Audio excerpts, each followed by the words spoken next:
Hver måned modtager mange økonomiafdelinger flere separate Excel-filer, som manuelt skal åbnes, kopieres og samles. Det tager tid, skaber risiko for fejl og betyder ofte, at den samme proces bliver gentaget igen og igen. Derfor har jeg bygget et ark, som automatiserer hele processen.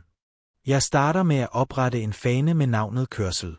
Når jeg åbner projektmappen, vil jeg hurtigt kunne se, hvornår rapporten sidst blev opdateret, hvor mange transaktioner den indeholder, og hvor mange datafiler der indgår i rapporten.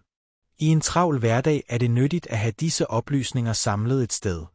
Det giver et hurtigt overblik over rapportens aktuelle status og gør det lettere at kontrollere, om dataene er blevet opdateret korrekt.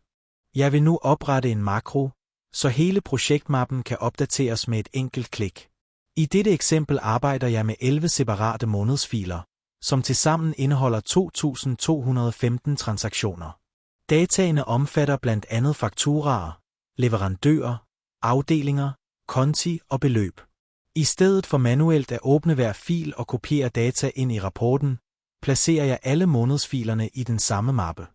Når jeg trykker på knappen, sørger makroen for at opdatere Power Query, pivottabellerne, graferne og nøgletallene. På den måde kan jeg opdatere hele rapporten hurtigt og ensartet uden gentaget manuelt arbejde. Herefter bruger jeg Power Query til at hente hele mappen.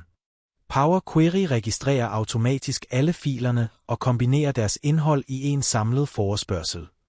Det betyder, at jeg ikke behøver at åbne eller behandle filerne enkeltvis. Samtidig bevarer jeg filnavnet på hver transaktion, så det altid er muligt at se, hvilken kildefil den enkelte linje kommer fra.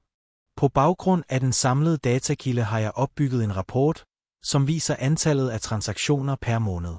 Ledelsen får dermed et hurtigt overblik over udviklingen, mens økonomiafdelingen stadig har adgang til alle detaljer i det underliggende datasæt. I rapporten kan jeg se, at de 11 filer samlet indeholder 2.215 transaktioner. Jeg har derefter udvidet løsningen med en såkaldt CFO Autopilot. I stedet for manuelt at opdatere forespørgsler, pivottabeller, grafer og nøgletal, har jeg samlet hele processen i én knap. Når jeg vælger Kør månedsrapport, opdaterer Excel automatisk datakilderne, beregningerne og rapporten.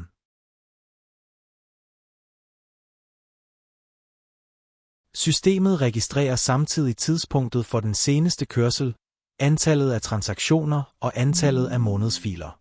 På den måde får brugeren både en opdateret rapport og et tydeligt kontrolspor, som viser, hvornår processen sidst blev gennemført. Det gør løsningen mere gennemsigtig og lettere at kontrollere. Nu modtager jeg decemberfilen. Jeg kopierer ikke data ind i rapporten. Jeg placerer blot den nye fil i den eksisterende mappe. Mappens struktur er den samme, og derfor kan Power Query automatisk inkludere den nye fil. Når jeg igen kører månedsrapporten, opdateres hele løsningen. Rapporten går automatisk fra 11 til 12 filer og fra 2.215 til 2.399 transaktioner. Pivotrapporten, grafikken og alle nøgletal bliver opdateret uden manuel copy-paste. For mig handler Excel ikke kun om formler. Det handler om at bygge stabile processer, reducere fejl og omsætte data til et klart beslutningsgrundlag. Byg processen en gang, og genbrug den hver måned.